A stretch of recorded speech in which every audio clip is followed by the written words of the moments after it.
Graça e a paz, irmãos e irmãs. É um prazer muito grande voltar, né? Estive aqui em novembro e agora o Senhor mais uma vez nos trouxe para um novo tempo de comunhão na palavra. E hoje a gente vai ter esse tempo de encargo de falar sobre casais, uma mensagem de encorajamento para nós. Nós dependemos completamente do Senhor, né? Amém? Vamos ter mais uma palavra de oração, né? Pai, em nome de Jesus, dependemos de Ti, encomendamos esse tempo nas Tuas mãos, rogamos ao Senhor que Tu possa nos conduzir, Senhor, claramente conforme a Tua vontade. Fala ao nosso coração, Deus, sobretudo que o nome do Senhor seja glorificado, seja exaltado, Senhor. Nós dependemos completamente do Senhor. O Senhor conhece a necessidade de cada um de nós e nós queremos conhecer a Tua vontade plena para essa noite aqui conosco. Oramos em nome de Jesus para a Tua glória. Amém. Eu trago a saudação dos irmãos em Montemor, onde nós moramos, no interior de São Paulo, próximo a Campinas, também das minhas filhas. Eu e Mira temos 3 filhas, a caçula está com 22 anos, é uma escadinha, 22, 23 e 24. E estamos fazendo 27 anos de casado, somos novos ainda, mas já temos uma estrada no Senhor e Ele tem tido misericórdia de nós e nos ensinado algumas lições preciosas, e nós queremos repartir alguma coisa com vocês, contando com a graça do Senhor, né? Eu tomei a liberdade de dar um tema para esse compartilhar, que vai ser conhecendo Cristo no casamento. Eu penso que se a gente não entender que o casamento não é um acaso, uma obra do acaso, mas que é o propósito de Deus, foi Ele que originou a família, foi Ele que planejou a família. E se a gente não entender o propósito principal do casamento, então nós teremos muitos problemas. E nós encontramos que por falta de discernimento da vontade de Deus no casamento, ou para o casamento, hoje nós temos uma sociedade em caos. A família tem sido grandemente atacada na sociedade. O índice de divórcio, de separações, de traições, de adultério tem sido cada vez mais alarmante. E infelizmente não apenas na sociedade, mas também no cristianismo, na cristandade. E nós precisamos discernir que o tempo que nós estamos vivendo é um tempo, como diz a Bíblia, são dias maus, são tempos trabalhosos, são aqueles tempos onde toda a fúria, toda a força do inimigo se levanta para destruir o propósito de Deus, e Deus tem um santo propósito com a família. Então nós temos um privilégio muito grande de sermos cristãos, casados, e contarmos com socorro, com a graça de Deus, para como honrá-lo no meio das adversidades que nós temos como casais, como famílias. Então nós vamos ver alguns pontos. O nosso tempo é muito curto, é apenas um tempo que nós temos aqui, mas eu queria ressaltar alguns princípios fundamentais. Vamos abrir em Malaquias capítulo 2, o livro de Malaquias, que é antes de Mateus.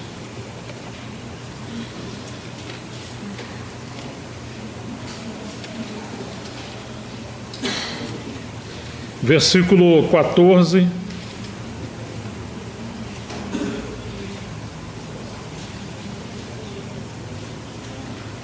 Malaquias capítulo 2, versículo 14. Diz assim: E dizeis por quê? Porque o Senhor foi testemunha entre ti e a mulher da tua mocidade, com a qual foste desleal, sendo ela a tua companheira e a mulher da tua aliança. Malaquias 2:14. Versículo 16. Porque o Senhor, o Deus de Israel, diz que odeia o divórcio, e aquele que encobre a violência com a sua roupa, diz o Senhor dos Exércitos. Portanto, guardai-vos em vosso espírito e não sejais desleais. A primeira coisa que eu quero ressaltar é que quando nós casamos, além dos parentes, dos amigos, dos convidados e das testemunhas que muitas das vezes escolhemos, os padrinhos, como em muitos lugares acontece, o Senhor está dizendo que Ele foi a testemunha da aliança com a qual nós nos casamos, os maridos. E esse é um texto muito importante, porque nesse período, depois que o povo vieram de Babilônia, voltaram a Jerusalém, eles aprenderam os costumes das terras dos gentios, e eles estavam separando das suas mulheres e procurando outras mulheres. E na verdade existia poligamia, alguns queriam ter várias mulheres. E nesse contexto o Senhor está ressaltando que as pessoas tratavam essa questão de casamento, de família, apenas diante dos homens, se estamos satisfeitos com o nosso casamento ou não. E como padrão do mundo, você tem que ser feliz a qualquer custo. E quando o casamento às vezes não vai bem, a tendência do mundo é se separar e arrumar alguém diferente. Que lamentável que os ídolos do mundo, os atores, os grandes astros, eles trocam de cônjuge como se estivessem trocando de carro ou de roupa. E que pena que às vezes as crianças, os nossos filhos e muitos irmãos que ainda acham que a televisão é um grande entretenimento, especialmente a questão de novelas e alguns filmes, porque ignoramos que Hollywood nos Estados Unidos e as novelas no Brasil são um antro de demônios e de imoralidades, quantas coisas perversas e terríveis, e sem a gente se dar conta, estamos sendo doutrinados com os valores imorais desse mundo. O mundo está em colapso. E foi assim nessa época, eles aprenderam muitas coisas em Babilônia. O que eles faziam? Eles estavam rompendo o seu casamento. E o Senhor está dizendo, olha, eu fui testemunha no dia da sua aliança. Certa vez alguém perguntou para um obreiro maduro, como é que eu vou saber que a mulher que eu casei de fato é a mulher que Deus me deu? Ele falou, muito simples. Ele foi testemunha do seu casamento no dia do seu casamento. Às vezes nós nem sequer pensamos nisso, de que além dos parentes, dos amigos, dos vizinhos, das testemunhas, existia a maior testemunha, que é uma testemunha celestial, soberana. O Deus que governa o universo, Ele quer ser o Deus da nossa casa. Aleluia. Se Ele coloca o universo em ordem, tenhamos fé que Ele também ordena a nossa casa. Então a primeira coisa que eu queria ressaltar, irmãos, o Senhor foi testemunha do nosso casamento diante dele. Agora ele fala, eu odeio o divórcio. Puxa, Senhor. Mas nós vamos descobrir uma outra coisa que eu queria abrir com os irmãos em 1 Pedro capítulo 1.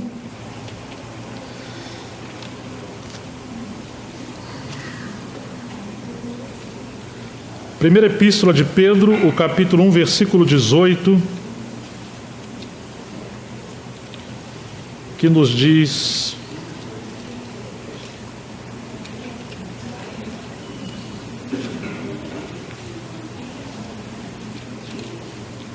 sabendo, 1 Pedro capítulo 1, versículo 18, sabendo que não foi com coisas corruptíveis como prata ou ouro que foste resgatados da vossa vã maneira de viver que vocês herdaram dos vossos pais. Você está vendo o que está escrito na Bíblia? Os nossos pais nos deixaram uma herança. Poucos tiveram o privilégio dos pais deixarem uma herança assim de fazenda, de terras, de propriedade, né? Mas de alguma forma todos vocês, todos nós herdamos uma herança dos nossos pais.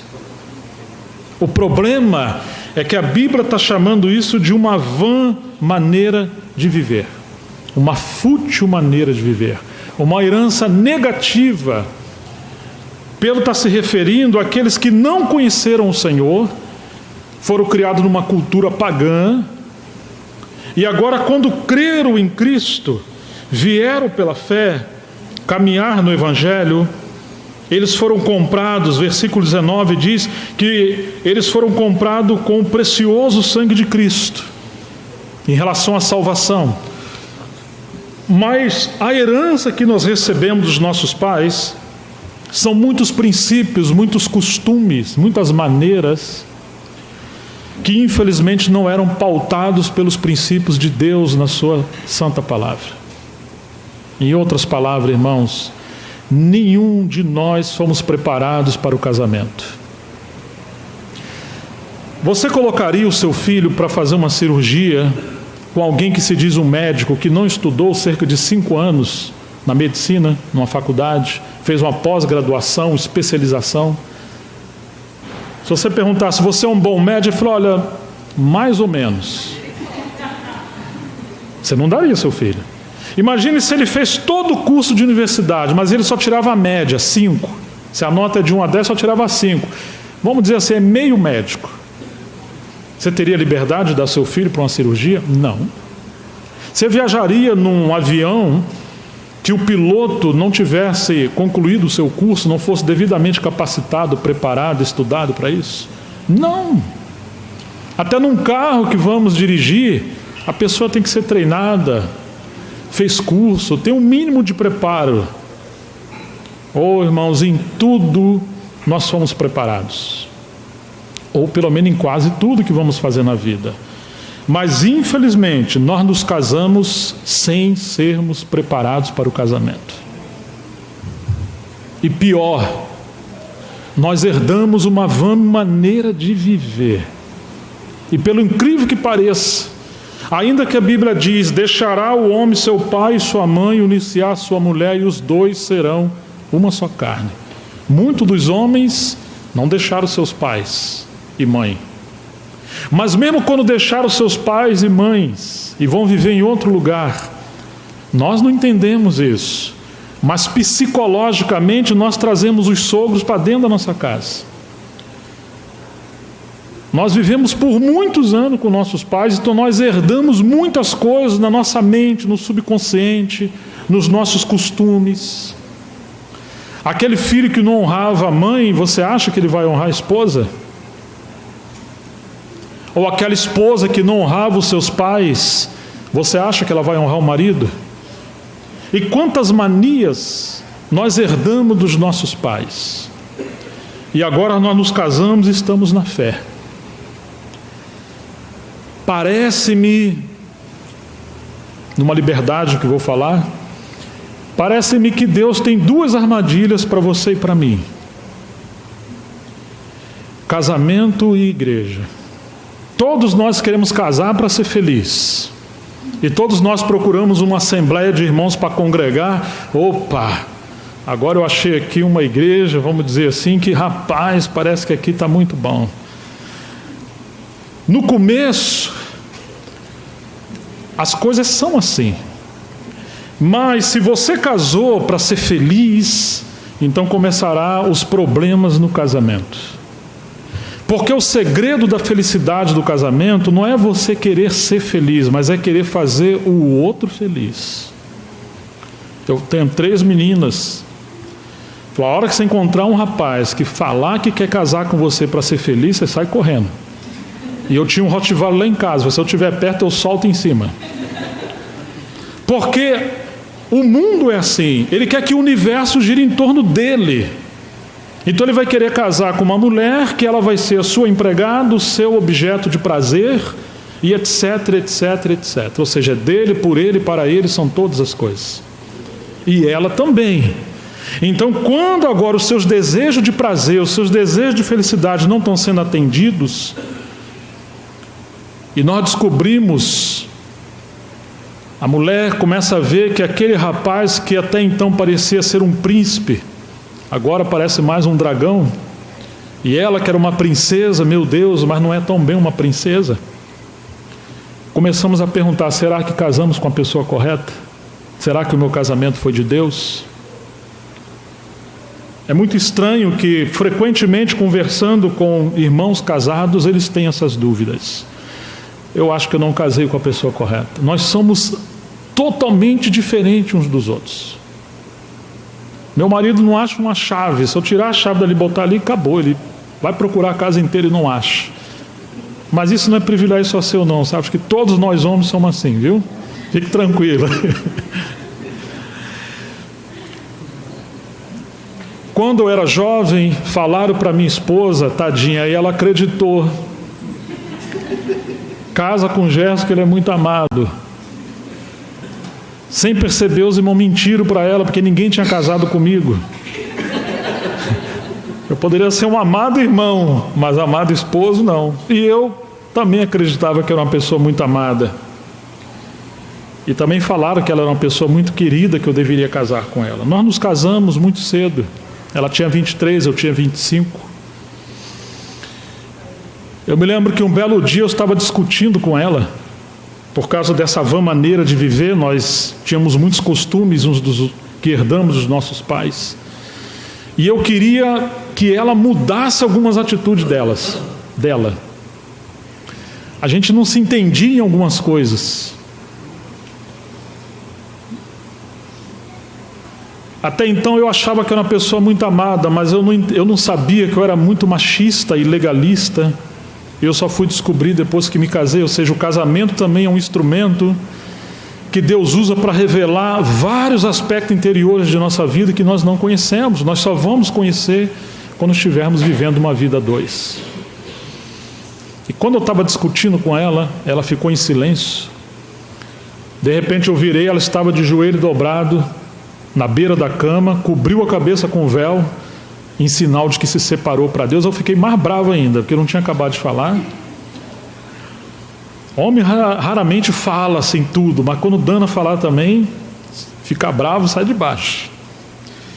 E quando eu fui abrir a boca para falar com ela, o Senhor falou comigo, que antes dela ser a minha esposa, ela era filha dele. Quase falou assim, e aí, vai encarar? E aquilo acabou comigo. Porque até então eu tratava ela como minha esposa, minha mulher. Mas eu tinha esquecido que ela era filha de Deus. E ele me colocou uma outra coisa no coração, de que aquilo que eu achava que eram defeitos dela, do ponto de vista de Deus, aquilo eram virtudes naturais que ele havia dado para ela. Seu costume, sua alegria, sua espontaneidade. Aquilo foi muito forte para mim, porque o Senhor começou a tratar comigo alguns aspectos do meu legalismo no casamento.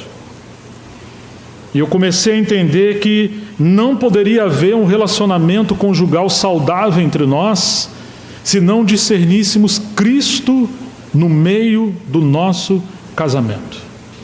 Ela não é apenas sua esposa, ele não é apenas seu marido. Vocês são filhos de Deus. E o que diz a Bíblia? Se uma casa estiver dividida contra si mesmo, você lembra o que vai acontecer?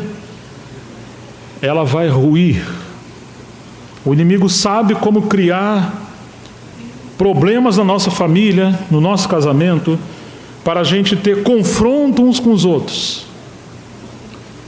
Aquilo que é diferente entre nós, que deveria servir para nos complementar, nós entendemos que aquilo ali são debilidades de oposição e começamos a lutar um com o outro em relação àquilo.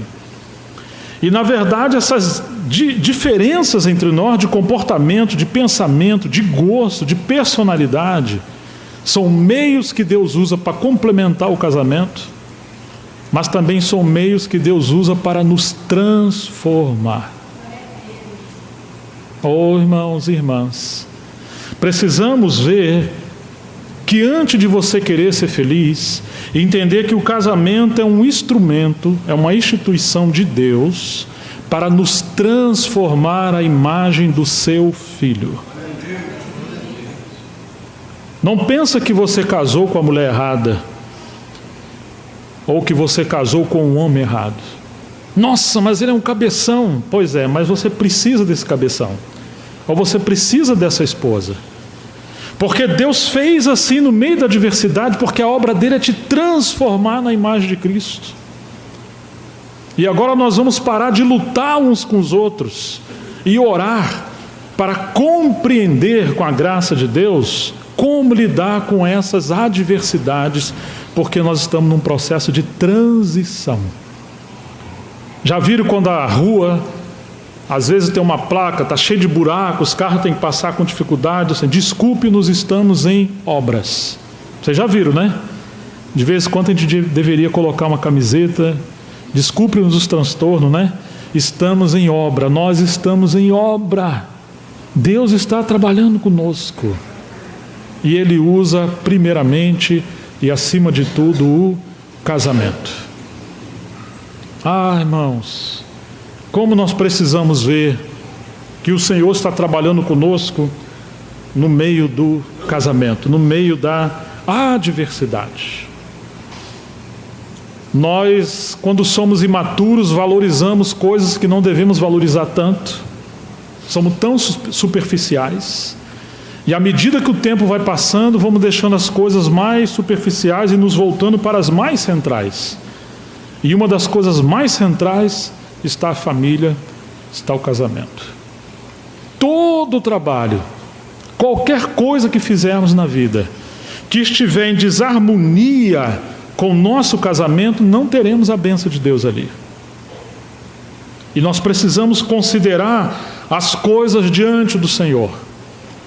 Quantas vezes lembramos daquela passagem: onde estiverem 2 ou 3 reunidos em meu nome, ali eu estou no meio deles. Marido e mulher são quantos? 2. E a gente pensa nisso só em relação à igreja e aos irmãos. Não. Quando marido e mulher estiverem juntos para o diálogo e a oração diante do Senhor, o Senhor está ali. E nós precisamos aprender a trazer as nossas necessidades, as nossas adversidades, as nossas complexidades diante de Deus em oração. Às vezes encontramos homens e mulheres fazendo orações tão maravilhosas, tão bíblicas, tão longas. No meio dos irmãos são santos, mas dentro da sua casa, marido e mulher não conseguem orar juntos. Às vezes alguns têm uma pregação maravilhosa, mas dentro de casa eles não conseguem ter diálogo. Às vezes gastamos tempo falando de tantas coisas, mas raramente marido e mulher gasta tempo diante de Deus, ou gasta tempo na mesa, colocando os seus assuntos diante do Senhor. Por isso que nós vamos encontrar várias passagens na Bíblia, mas eu queria lembrar você novamente esse texto de 1 Pedro 1,18. Nós fomos resgatados de maneira vã de viver que recebemos por herança dos nossos pais. Mulheres, tenham bastante paciência com seus maridos. Maridos, tenham longanimidade, paciência e amor com as mulheres, porque nenhum de nós somos preparados para o casamento. Nós não sabemos viver isso, irmãos. Não sabemos ser pai, não sabemos educar os filhos, não sabemos nada.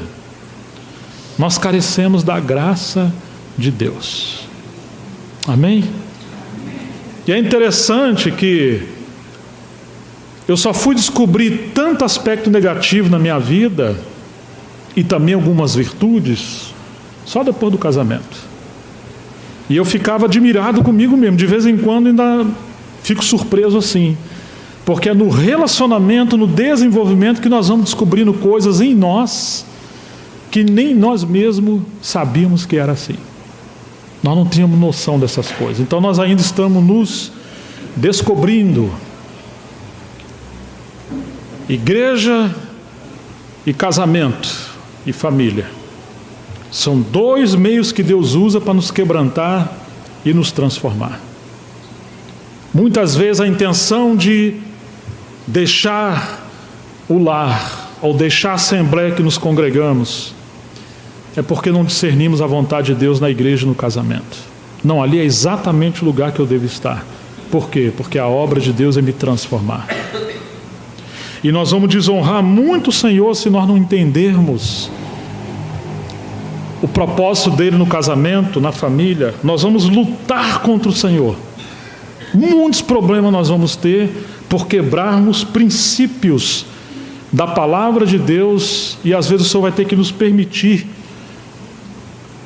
tantas adversidades até a gente se sujeitar e orar: Senhor, cumpre a tua vontade. Que pena, né? Alguns casam e querem viver como se fossem solteiros, seja mulher ou sejam homens. Nós ainda temos algumas manias que queremos trazer para dentro da nossa casa, só que nós agora somos pessoas casadas. Em Colossenses capítulo 3,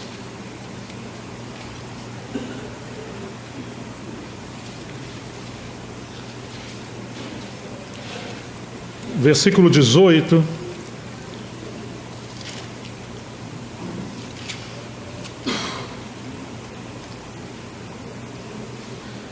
nos diz assim, Colossenses 3, 18 e 19: Vós mulheres, estáis sujeitas aos vossos próprios maridos, como convém no Senhor. Vós, marido, amai as vossas mulheres e não vos irriteis contra ela. Não trateis as mulheres com amargura. Paulo fala disso em outras cartas, especialmente aos Efésios. Mas olha o que ele está falando aqui para nós. Que a maior dificuldade, provavelmente, para uma mulher é se sujeitar ao seu marido. E a maior dificuldade, provavelmente, do marido é não ficar irritado contra a sua esposa. É não ficar amargurado. Com os irmãos nós somos tão longânimos, os maridos. Mas com as esposas e os filhos, nosso pavio é muito curto. Estão vendo, irmãos?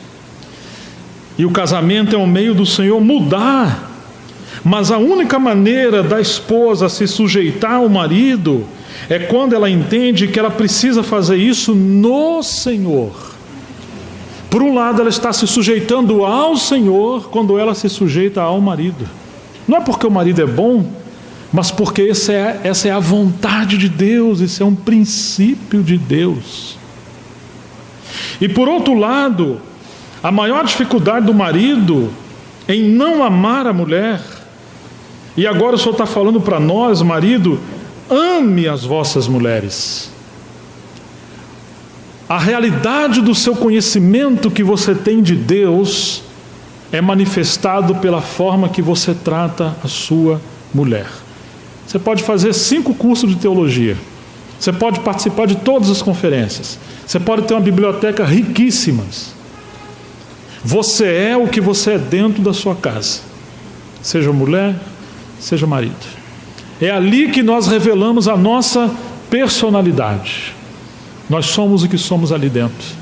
Nenhum lugar nos revelamos mais do que dentro do nosso lar e do nosso relacionamento conjugal. Por isso que nós vamos encontrar que obreiros do passado, eles tiveram muitos desgastes no ministério, quando tentaram levar a igreja adiante, a obra de Deus adiante, ignorando a necessidade de um trabalho com a família. Não existe igreja madura se não existir lares ajustados. Se queremos ser bem-sucedido em todas as coisas e também na vida da igreja, volte-se para a família. Se quisermos detectar a raiz de quase todos os nossos problemas, podem ter certeza que quase todos eles nascem dentro da família, dentro do relacionamento conjugal. Nós às vezes temos muitos problemas de diferentes maneiras, mas a raiz está lá no casamento. Ou uma mulher insatisfeita, ou o marido insatisfeito. Falta de casais ajustados.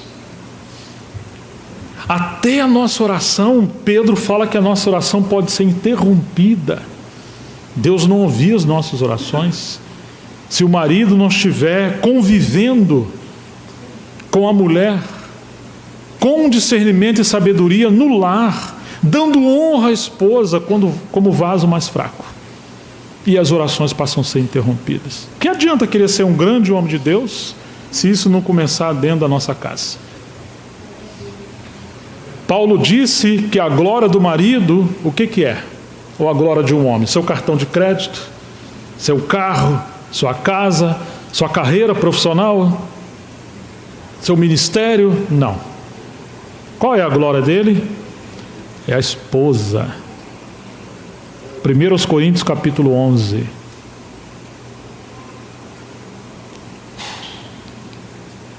Você quer conhecer um homem bem-sucedido? Não olhe para ele. Porque um ateu, um incrédulo, um profano, qualquer tipo, pode ter uma carreira profissional muito bem-sucedida.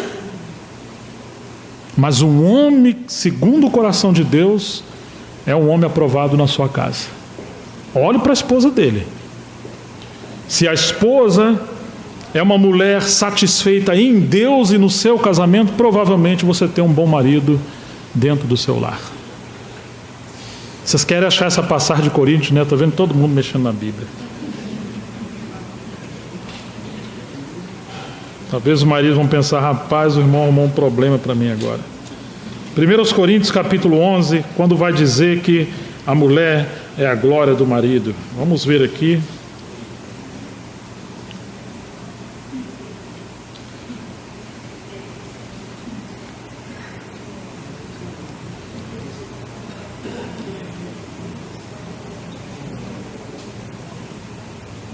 Verso 7, 1 Coríntios 11, o homem, pois, não deve cobrir a cabeça, porque é a imagem e glória de Deus, mas a mulher é a glória do homem, ou do varão. 1 Coríntios 11, versículo 7. A glória do varão, o que é então? Seu ministério. Não? Sua carreira profissional. Não? Sua carteira, seu cartão de crédito, seu carro. Não, por que o mundo busca isso? E por que muitos irmãos buscam isso? Quantos em nome do ministério arrebentam com a família? Quanto em nome da carreira acaba com a família? Quanto em nome do salário? Irmãos, não tem preço. E um dia nós vamos dar conta diante de Deus pelo que nós fizemos com o nosso casamento. Isso vale para as mulheres e isso vale para os homens. Não destrua a sua casa valorizando valores que não têm prioridade no reino de Deus. Às vezes você está insistindo numa coisa e aquilo está acabando com a tua saúde, está te dando insônia, está te dando dor de cabeça, doença, você está irritado ou irritada, porque você está fazendo algo de desarmonia com o seu casamento. E se você fizer algo que começa a desconstruir o seu casamento, você está arrumando um problema com Deus, não é só com a sua família. John Walker, um homem de Deus que partiu para o Senhor, uma vez ele falou que Deus destruiu o comunismo, principalmente porque o comunismo era contra a ordenação da família. Ele nem entrou em questão de ideologia, de nada. Ele falou, se algo é contra a família, Deus vai destruir. Estão me entendendo, irmãos?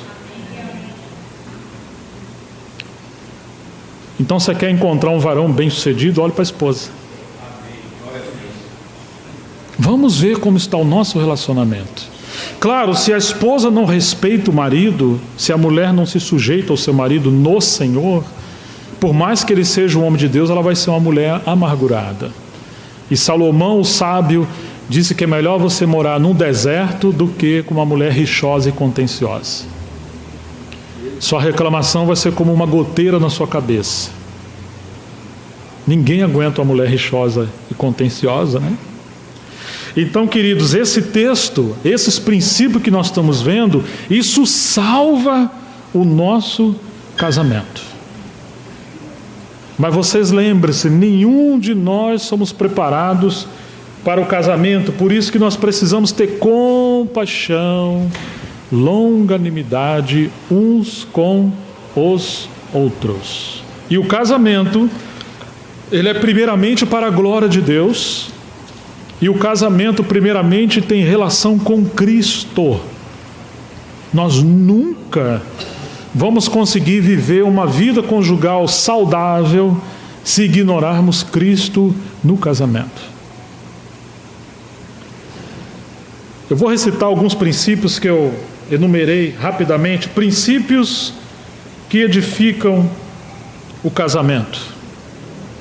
Eu vou citar o primeiro: valorize as virtudes do seu cônjuge.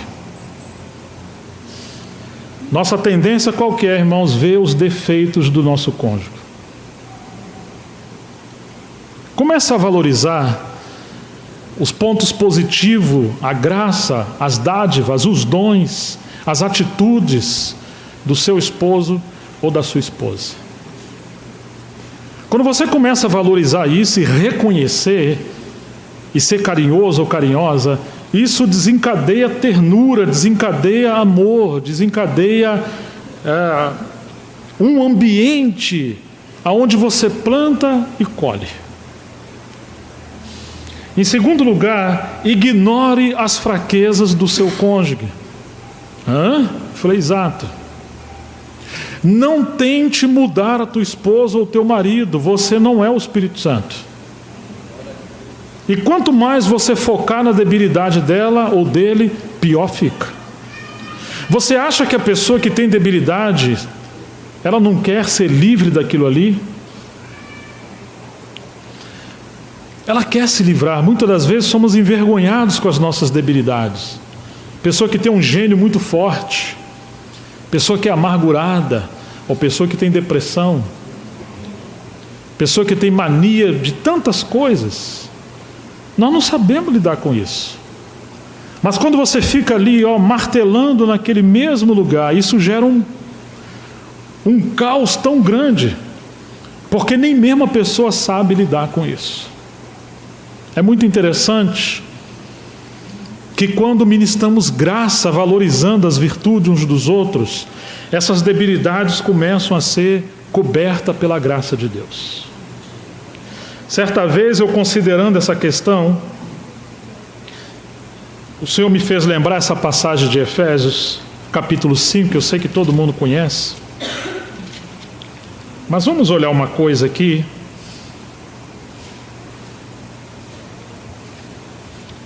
Capítulo 5, versículo 25. Diz assim: vós, marido, amai vossas mulheres, como também Cristo amou a igreja e a si mesmo se entregou por ela para purificar ou santificar, purificando-a com a lavagem de água pela palavra. Muito interessante que a maioria enfatiza, que o marido é a cabeça da mulher, verso 23, e a mulher deve se sujeitar a ele. Ok, isso também é verdade. Mas como é que Cristo foi cabeça da igreja? Como é que Cristo deu a vida pela igreja? O que ele fez? Morreu. A maneira do marido ser cabeça na sua casa só tem uma. Não é se ele manda, não é se ele é forte, é se ele morre. Morre para o seu orgulho, morre para esse coronel que às vezes vive dentro de nós, morre para a tirania, morre para o controle, morre para a manipulação. Nós achamos que liderança tem a ver com controle. Não. Liderança tem a ver com proteção, com condução. Liderança tem a ver com serviço. Liderança tem a ver com salvar a vida do cônjuge. Todos nós, à semelhança de uma mulher, éramos como meretrizes, perdidos. Sabe como é que Jesus deu a vida por nós? Ele morreu. E quando ele morreu, furaram a sua costela, não foi? E o que saiu da sua costela? Sangue e água. Muitas das vezes as debilidades da esposa continuam ali, sabe por quê? Os maridos não estão aceitando ser furados pela espada do Espírito, que é a palavra. Eles querem que a mulher muda, mas ele está inteiro. Jesus morreu e foi quebrantado, e dele saiu vida, e nos salvou, e continua nos purificando até hoje. Muitas das vezes, maridos, nós não damos a nossa vida pela esposa. E elas têm muitas debilidades, até que algumas áreas da nossa vida o Senhor quer nos libertar primeiro. Porque Deus colocou o varão à semelhança de Cristo. Por isso que diz assim o 22, vós mulheres sujeitai-vos aos vossos maridos. Mas como que se sujeita ao marido? O que diz a Bíblia? No Senhor. Esse é o capítulo 5. O capítulo 1 diz que ele nos elegeu nele, em Cristo, antes da fundação do mundo.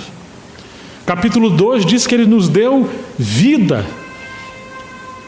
Nós devemos reconhecer que o Senhor planejou-nos, incluindo o nosso casamento, antes da fundação do mundo. Ele é um Deus soberano. Não tem nada fora do seu controle. O capítulo 2 de Efésios diz que ele viu de antemão e planejou de antemão as boas obras para que pudéssemos andar nelas. Só precisamos ver a vontade de Deus no casamento e em todas as demais coisas. Mas nós não podemos, com a nossa vida velha, com a nossa mente velha, o marido amar a mulher e a mulher se sujeitar ao marido, porque isso se faz pela vida de Cristo. Nosso grande problema, irmãos, é querer viver o casamento segundo a carne. Adão vai querer manipular Eva e Eva vai querer dominar Adão. São homens velhos. Temos muitos problemas. Mas o problema começa aqui. Nós não entendemos que o nosso maior inimigo somos nós mesmos. E o casamento é um instrumento para libertação e transformação. Então, mulheres, sujeitai-vos aos vossos maridos como ao Senhor. Não é se ele é bom, não é se ele está cumprindo o que você espera. Não. É porque essa é a vontade de Deus. E pede graça ao Senhor. Porque o marido é o cabeça da mulher, como também Cristo é a cabeça da igreja, sendo ele próprio o salvador do corpo. Agora Deus deu uma grande responsabilidade ao marido de representar a Cristo, e por isso o homem precisa viver uma vida intensa com Deus. E a maneira que ele vive o casamento é salvando a mulher, não provocando a ira, não somente nos filhos, mas também na esposa.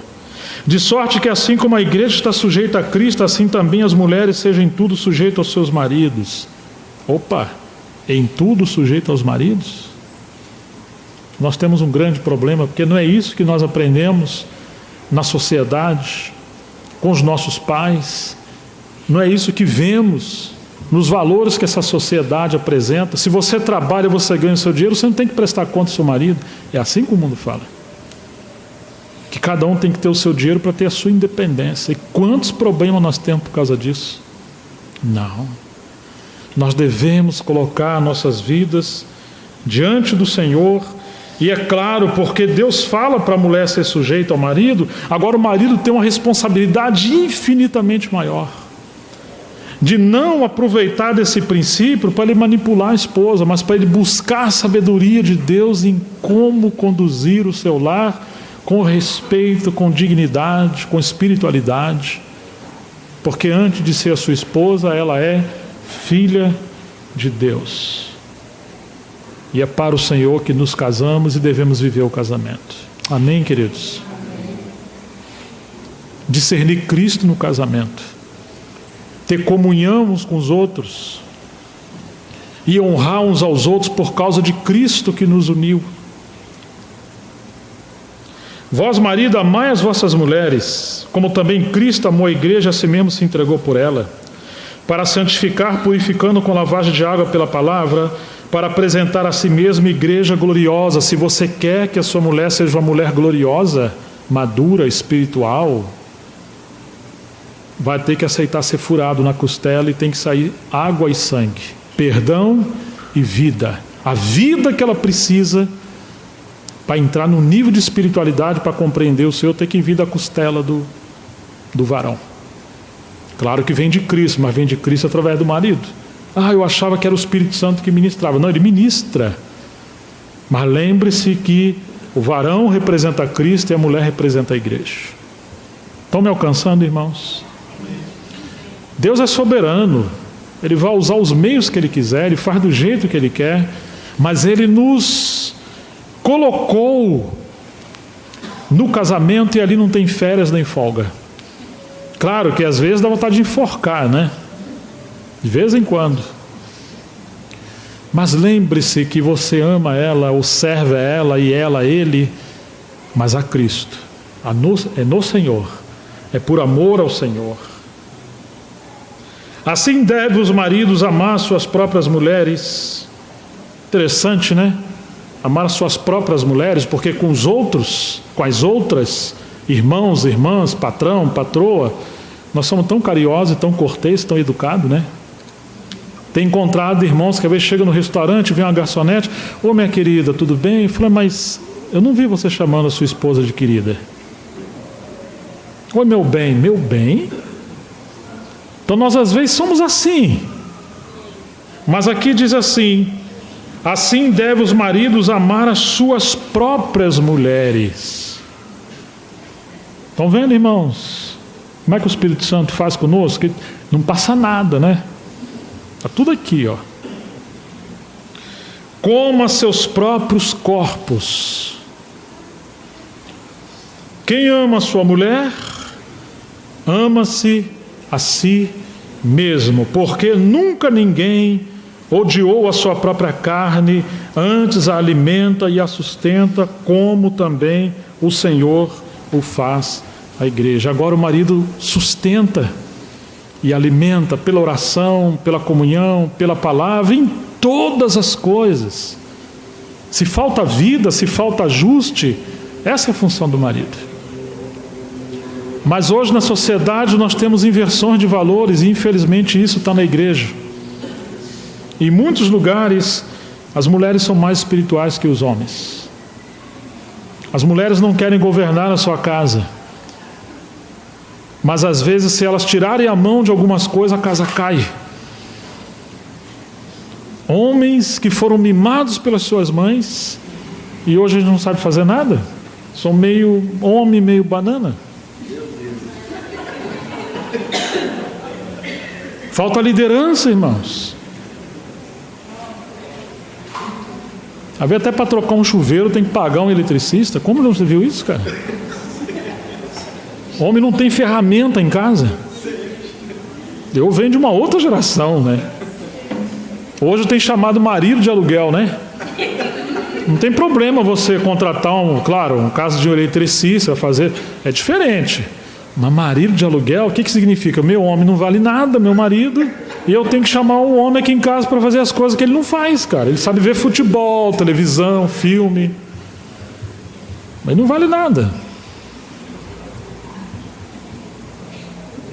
Uma vez, eu cheguei numa cidade, e aí fui visitar um bairro, e cheguei na casa de uns irmãos pela primeira vez. E o dono da casa, eu vi que ele estava meio irritado com a esposa dele, não sabia por quê. Nunca tinha ido na casa deles. Era muito distante, era um outro estado. Eu falei assim, irmão, imagina, é só imagina, tá? Que você acha que a tua mulher está dando lugar ao diabo. Ela não quer reunião na sua casa. Ela inclusive está escondendo o leite para você não fazer um chocolate depois para servir os irmãos na reunião. Imagine que a tua mulher não está bem na comunhão com você, não te serve como mulher, e você acha que ela está dando lugar ao diabo, você está bravo com ela. Porém, imagine que tem um cano quebrado embaixo da sua cana, ela pingando água há uns 2, 3 meses. E você não conserta, mas você sai para servir os irmãos, você faz tudo pelos irmãos. E aí ela entrou num acordo que enquanto você não resolver esse negócio do cano, ela não tem paz para ter reunião na casa dela. Quem está dando lugar ao diabo? É a sua mulher ou você?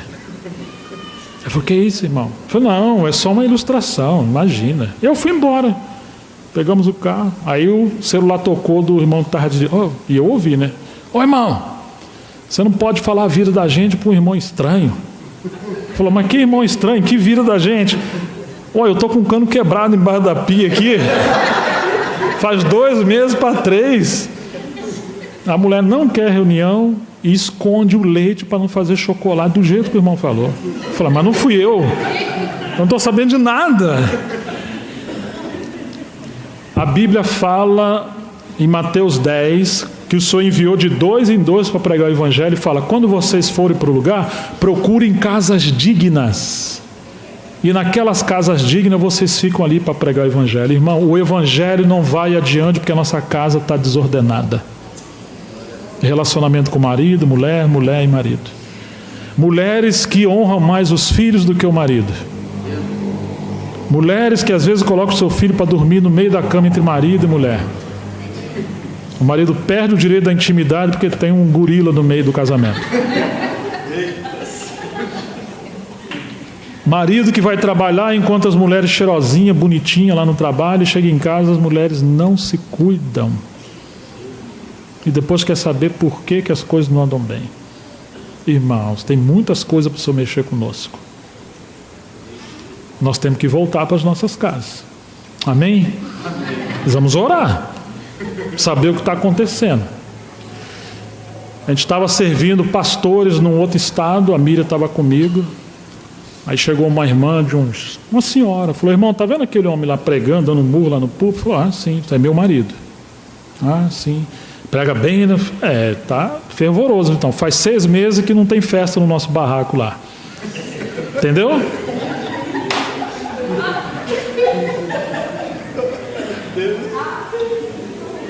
Aquele homem cheio do Espírito Santo, entre aspas, não estava dando conta do recado como marido.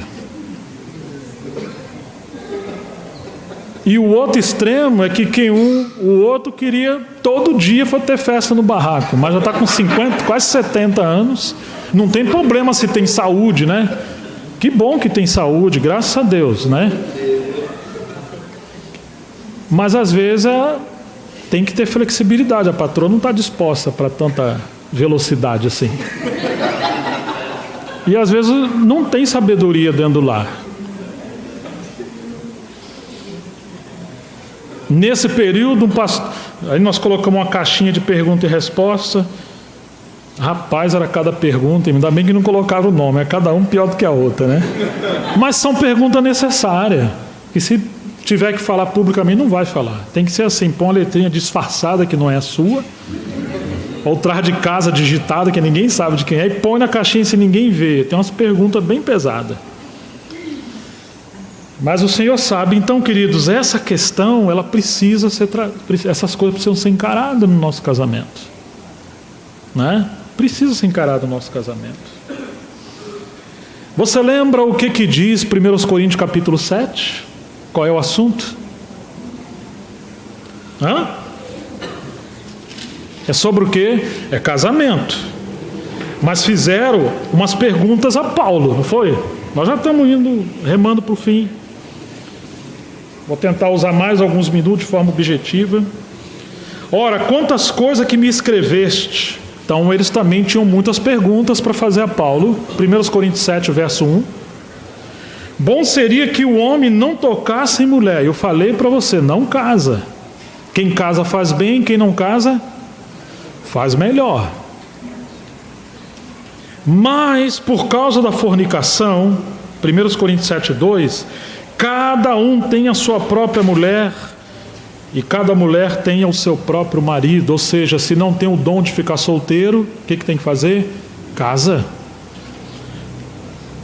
E aí Paulo vai falar assim: o marido pague à mulher a devida benevolência, e da mesma sorte a mulher pague a sua devida benevolência ao marido. O que você acha que é benevolência aqui? Fazer um pudim domingo? Um macarrão com frango? Você acha que é isso? Não é, irmãos. Vocês sabem o que é, né?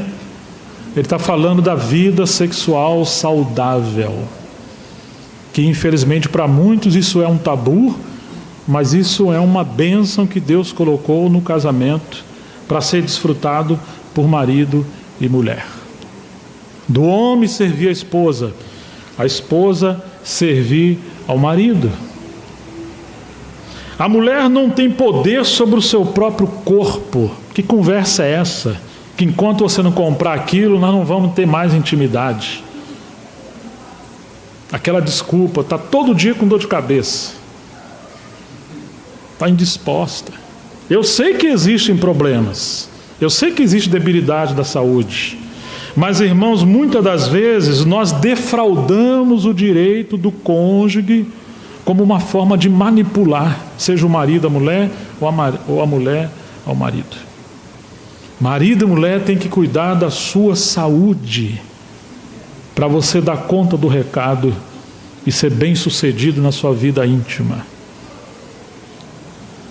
Eu me lembro que nesse encontro de pastores, um irmão mais velho, o pastor, falou assim: irmão, tem um irmão aqui que se acidentou e ele ficou com deficiências no corpo dele, as pernas não funcionam, e ele, para dar conta do recado na sua vida sexual, ele toma uma cachaçinha bem pouquinho com um galho lá do Nordeste lá, que o sujeito vira um furacão, mas é uma pinguinha.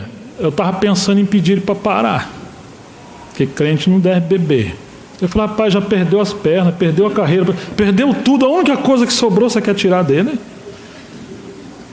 E se você tirar isso dele, como é que a esposa fica? Nós às vezes somos legalistas, irmãos. Ele não é alguém cachaceiro, mas ele buscou uma alternativa, que é claro que eu orientei ele a procurar um médico. Mas nós, maridos e mulheres, muitas vezes temos um problema de saúde, seja impotência ou seja dificuldade íntima, e nós precisamos procurar um médico e nos tratar. Eu conheço um senhor muito querido, está com 80 anos, e eu vou falar para você, hein? O velhinho é duro na queda, tá? Mas ele abre o armário dele, tem umas garrafadas lá, parece o pai Joaquim. Pai Joaquim é um apelido lá do Rio, viu? Não tem nada a ver com o Joaquim daqui não. Pai Joaquim lá é os caras que vendem um cara de galho lá, de catuaba, vende uns trem lá. Ou seja, irmãos, cuida da saúde. Mas às vezes a mulher se dá muito na casa, no trabalho, na faxina, e o marido também.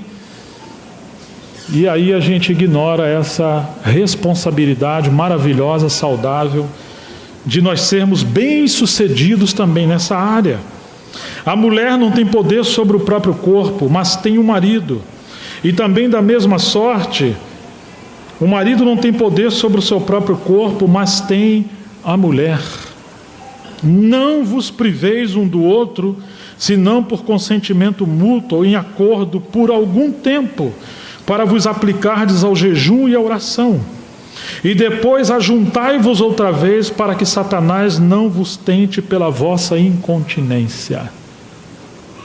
Quando o casal não tem uma vida sexual saudável, um ou outro estão sendo expostos ao adultério.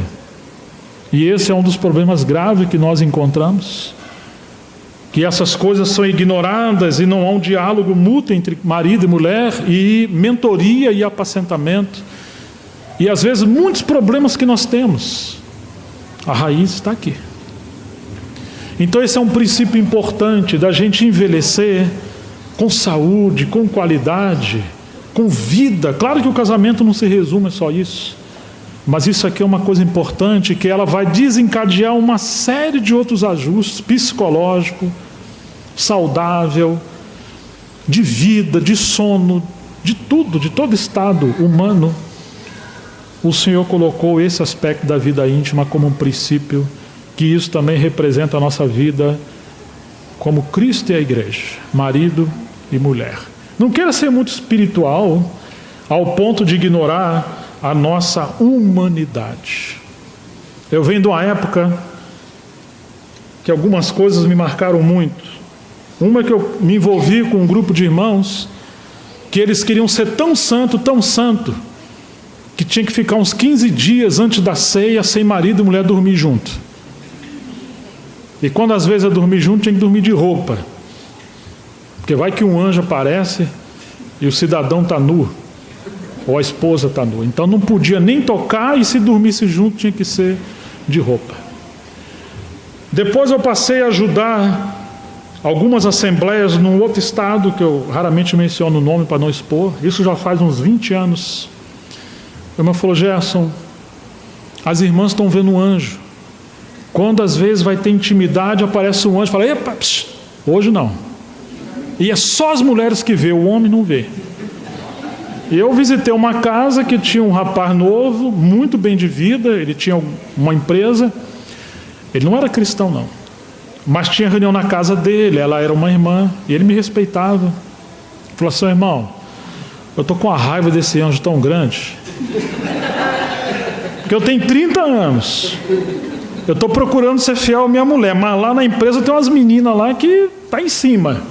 Aí chega em casa, na hora que nós vamos ver eu nunca vi, porque se eu ver eu mato um anjo desse. Mas a mulher disse que veio e o anjo disse que não pode. Irmãos, eram anjos caídos.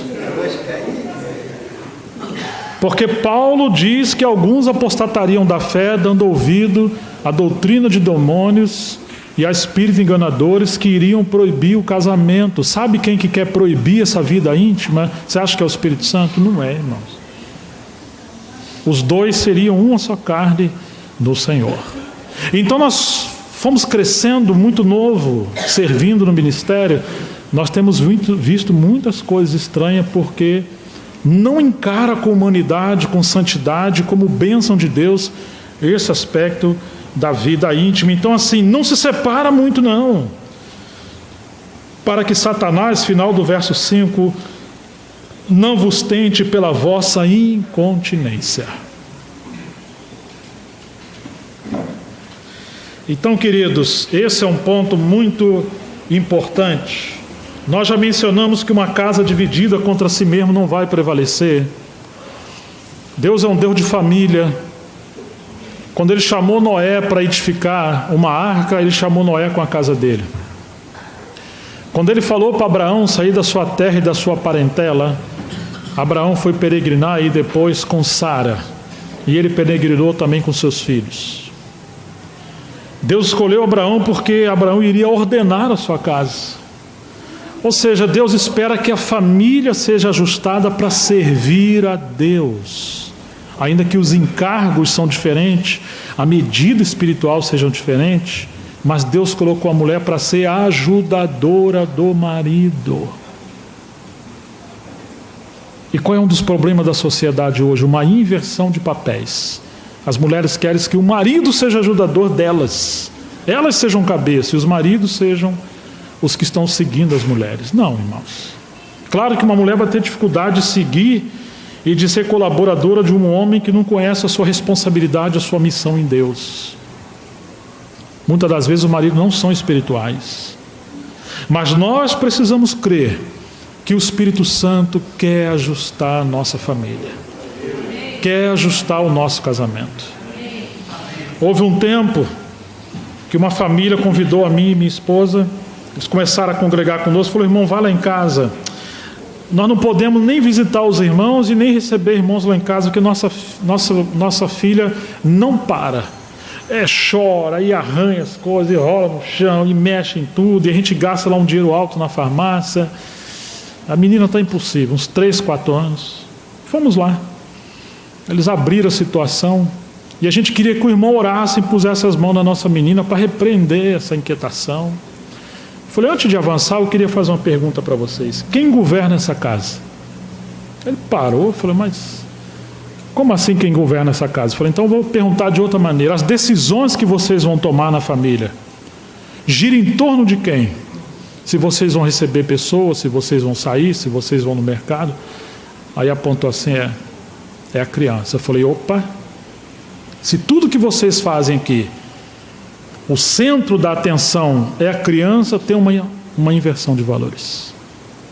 A Bíblia diz assim, 1 Coríntios capítulo 11, vamos ver rapidinho, já que a gente está aqui.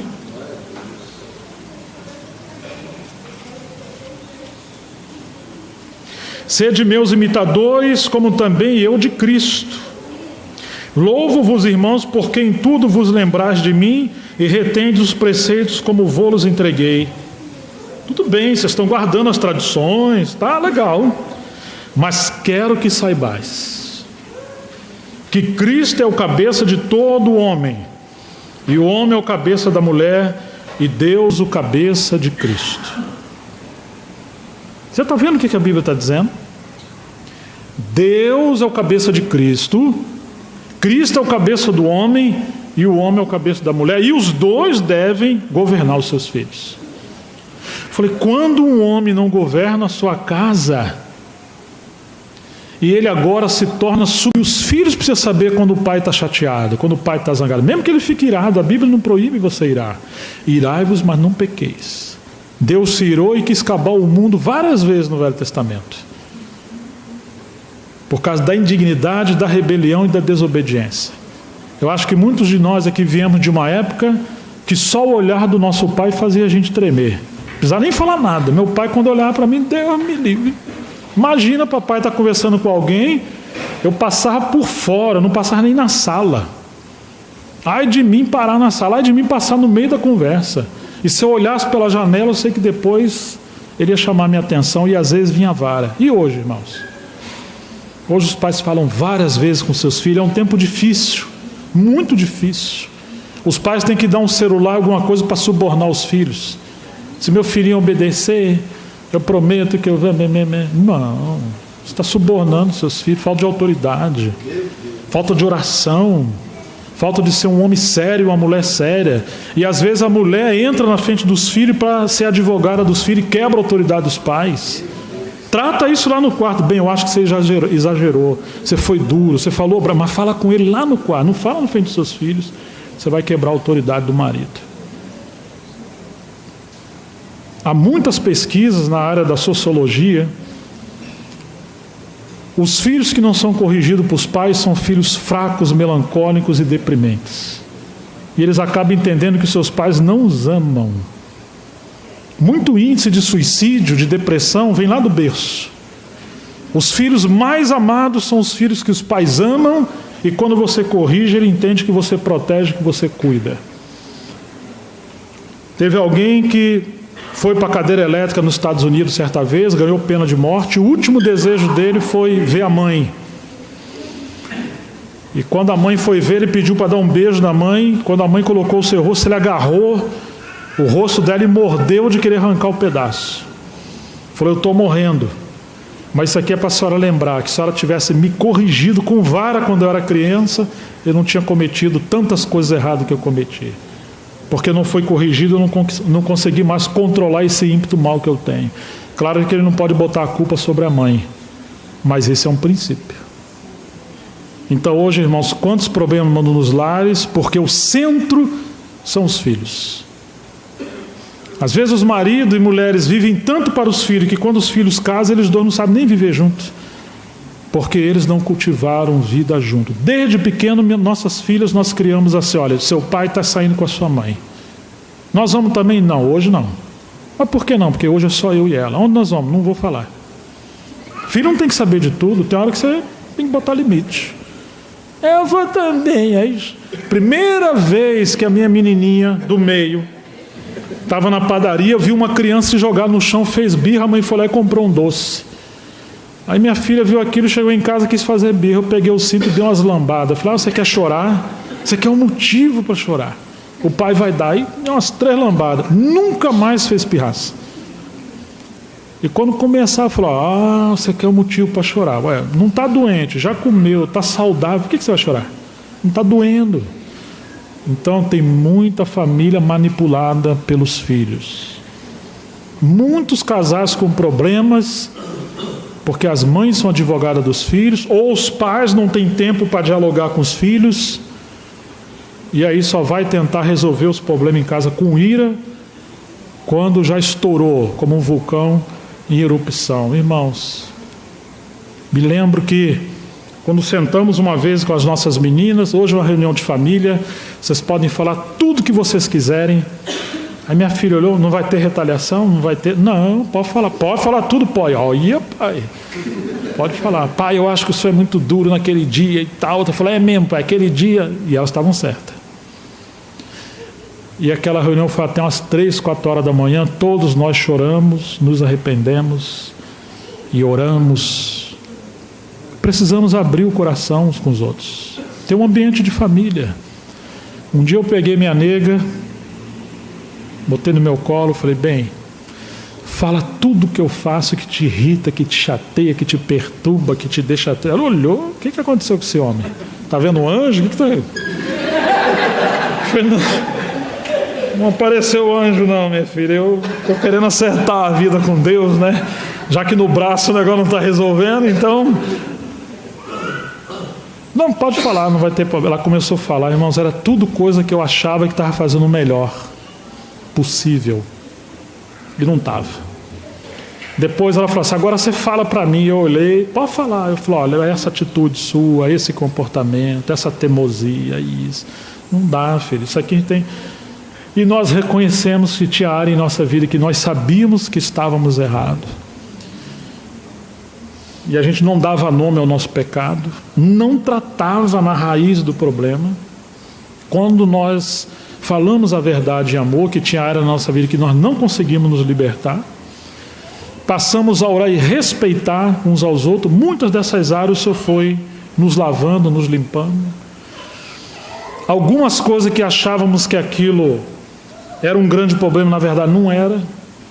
Éramos nós que éramos, digamos, exigentes demais um com o outro. E as coisas foram superadas. Várias dessas coisas foram superadas. É claro que ainda hoje nós estamos aprendendo grandes lições. Eu quero terminar com um versículo, 1 Coríntios capítulo 10, versículo 31.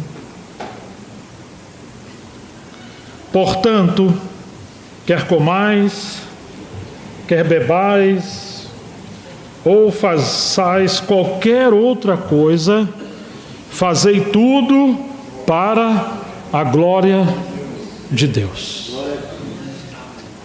Amados irmãos e irmãs, considere diante do Senhor, no seu casamento, todas as coisas que um discordam com o outro, todas as coisas que seguramos, que insistimos. Vá diante de Deus, pergunta para Ele, isso aqui realmente é para a glória de Deus que eu estou fazendo? Ou isso aqui é uma teimosia, um orgulho, uma vaidade minha?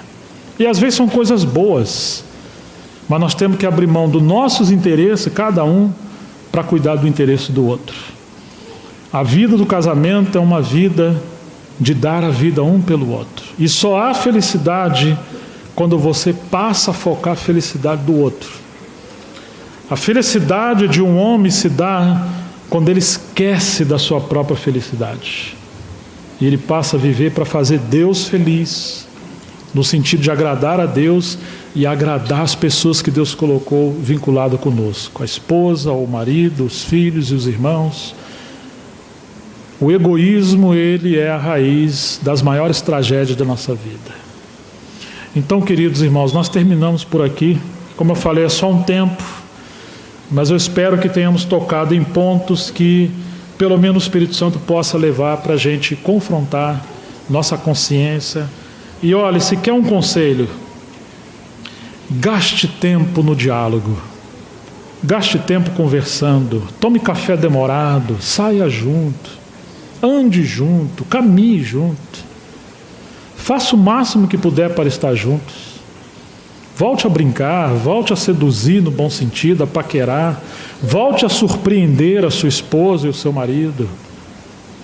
No dia que eu estava falando para pastores, eu falei assim, irmãos, tem marido que nunca saiu com a mulher, nunca foi num shopping, nunca pegou um cinema. Alguém gritou lá, glória a Deus! Ele achou que eu estava elogiando o marido que nunca saiu com a mulher, né? Como é isso, irmãos? Paulo diz, tudo é vosso, né? Seja a vida, seja a morte, seja o mundo. O mundo é nosso. Desde que o mundo não nos domine, não nos governe. Mas nós podemos sair, podemos descansar, podemos tirar uns dias de férias, podemos pegar uma pousada, podemos pegar uma praia. Claro, não vai para uma praia de nudismo, não vai se expor. Não vai para o extremo também, né? Não vai ver um filme cheio de imoralidade. Não é isso que eu estou falando. Nós gastamos quase 0 de televisão em casa. Não temos isso. O que nós temos é focar em coisas que geram vida no casamento. A gente gasta dinheiro com carro, com tanta coisa, e às vezes o marido é tão mão de vaca que não quer pagar o almoço para uma esposa. Ele troca uma roda de carro, Ele quer ver a mulher feliz, mas não quer investir no patrimônio. A mulher tem que fazer um cabelinho, né? Dar uma arrumadinha no patrimônio. Não quer que a mulher trabalhe fora, mas o cara é mão de vaca, filho. Aí não dá. Então tem que haver... E a mulher também não pode aproveitar nisso para dar muito lugar à vaidade. Precisa haver equilíbrio. Mas, irmãos, que o Senhor abençoe vocês e possa continuar falando no coração de vocês. Deus nos abençoe, irmãos, porque casamento é como as bodas de Canaã. O vinho que vem depois, o mais velho, é o melhor. Os melhores anos do casamento é quando vai ficando cada vez mais velho. Cada ano que passa, nós vamos nos despojando e a vida a dois com o Espírito Santo se torna os melhores anos do nosso casamento. É diferente dessa mentira que o mundo apresenta. Que Deus nos abençoe, possamos discernir Cristo no casamento. Vamos orar. Vou pedir que 2 ou 3, mas não é oração grande não, tá? Não é oração de missionário, é oração bem objetiva. Vamos orar o Senhor, aquele ponto que tocou em você, vamos nos pôr de pé, vamos orar ao Senhor.